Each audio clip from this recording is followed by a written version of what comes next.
Hello. So it's been a few weeks, I think, now since I made a video. I'm 2.5 weeks post-op, and I think my last video was made like half a week before I had my surgery. My lips are pink and actually almost like a reddish, which is really great. I don't have any lipstick on. I did put on some blush because I am still fairly pale, but the return of color to my lips is very good.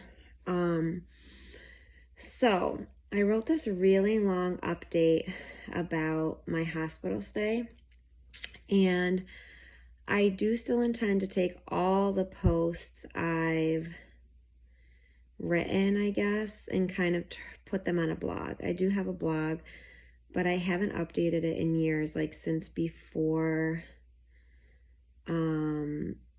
like my divorce started. So that's a project I'd like to tackle, but I don't feel any sense of urgency. Also, you can see the ghost and spiderweb on my porch.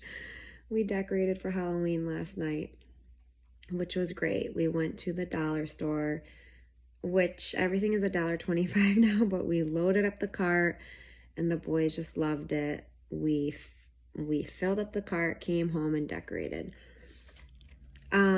So anyway, I don't really want to talk about my hospital stay here. It was rough. It had highs and lows.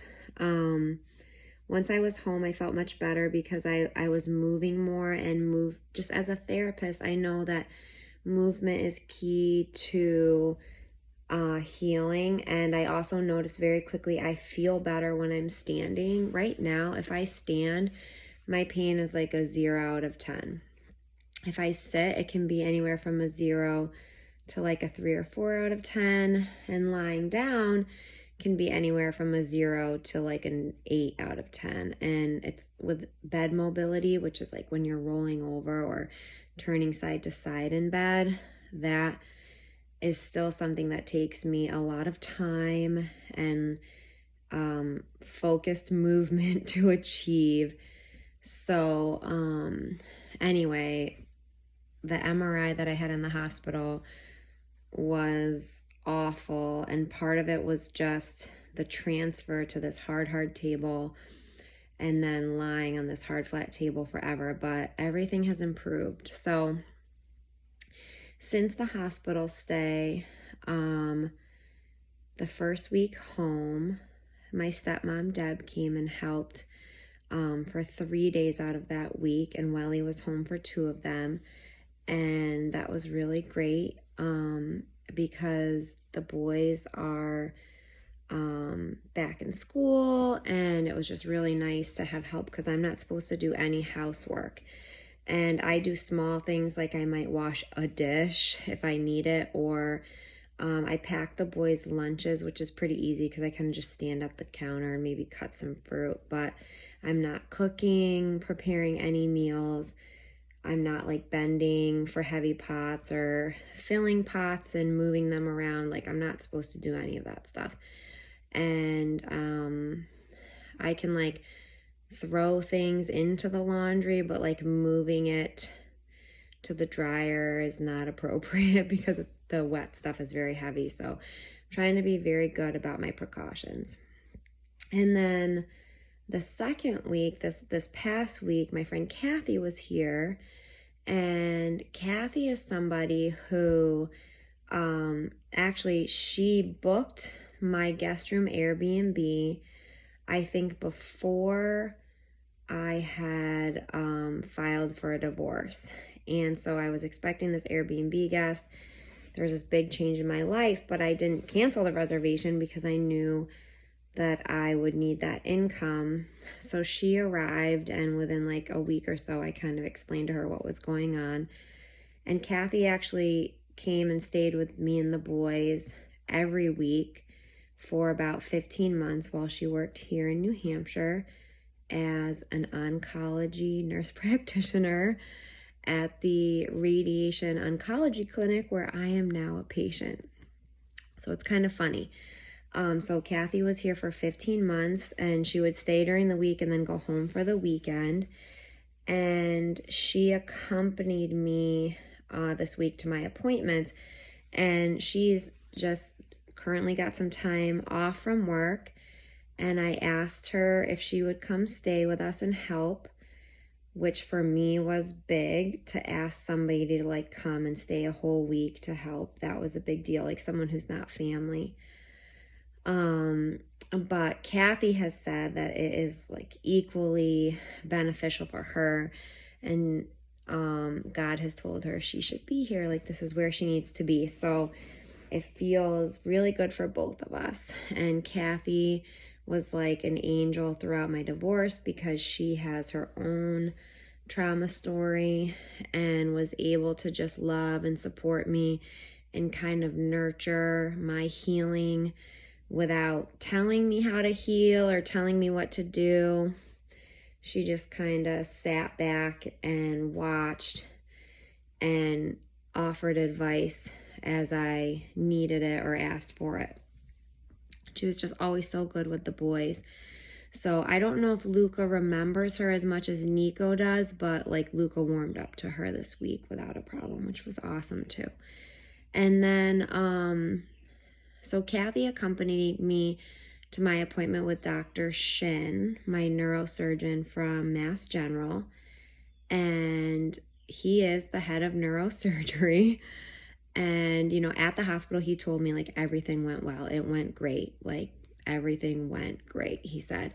And he had told me this is just the first step. This is what has to happen before anything else can happen, before radiation, before systemic treatment. This has to be the first step. And I understood that. And it's really, I believe, the hardest step. In my soul, in my heart, I believe that I'm going to do okay with the targeted therapies, which are chemo drugs that I'll take orally. I believe I'll do okay with the radiation, and I believe I'll do okay with the immunotherapy. I may have some side effects, but I just feel really confidently that the surgery and the setbacks from the surgery, the pain from the surgery is going to be sort of like the most difficult part of this process, because, you know, for 2 months, I'm only supposed to walk, like not lift more than 10 pounds and only walking. I'm not even supposed to do physical therapy until the 2-month mark. And I won't see him until, November 15th to even discuss physical therapy. So really the goal right now is for my spine to rest. My blood counts are still low.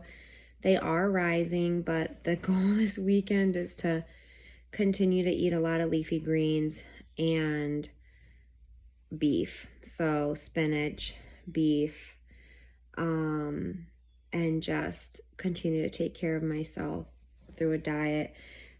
The Dr. Shin said to me at my visit, so Kathy accompanied me to the visit, and you know, kind of said like, so how are you feeling? I said, I feel really good. Like, I know you said I would feel stable, and I do feel stable. And he said, you're making me look good. And I was like, well, okay. I said, well, honestly, you're making me look good. So I think it's a joint effort. And we explained how Kathy was staying for the week to help the family, like help our family out, and that she's a nurse practitioner in oncology. And he said to us both, he like looked at us and was like, this surgery that we did, like no one else is really doing it, which was also like, what? This is kind of crazy. So it feels sort of like state of the art or just really up and coming. The next day I was sort of like, wait, what does he mean?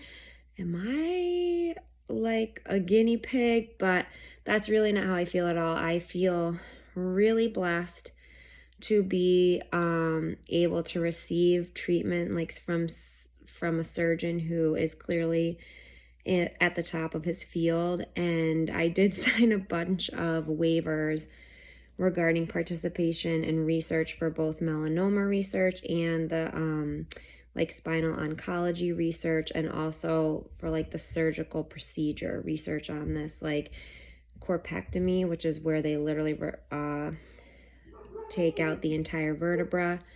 That's what a corpectomy means. And then they replaced it with this cage. It's called a cage. And they use some titanium parts, but mostly carbon fiber. I always want to say fiber carbon, but I think it's carbon fiber because it won't show up on scans. So Dr. Shin was very pleased. And then Kathy took me to the radiation oncology clinic where she used to work yesterday, and I met my doctor, who was also wonderful. Just, I keep getting like the best practitioners who are so great.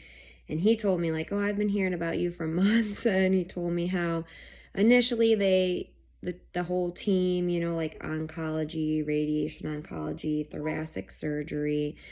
I don't know who else is involved in this, but he basically said, yeah, we originally met and we talked about you. Of course, they talk about other patients, right? But he said, you know, when they thought it was like a lung cancer.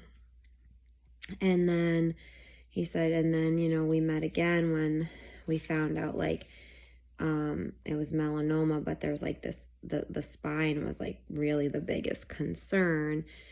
And it made me think a lot about what it was like to be me during that time period when, you know, they're like the looks on their faces and the tones of their voices, like the different oncologists and stuff, when they were like, well, like it could be lung cancer, but it doesn't look like lung cancer. But for me, thinking like, well, I've got this lung nodule and you're telling me it's metastasized to my spine. So like, what else could it be? And they were all kind of like trying to be like, well, we don't know what it is yet until we know what it is. And then it turned out to be melanoma. So my oncologist was like practically like jumping for joy when she's like, it's melanoma. This is great news. But I'm like, stage 4 melanoma, is this great news? But it turns out it is, because the drugs and the treatments for melanoma have really come so far.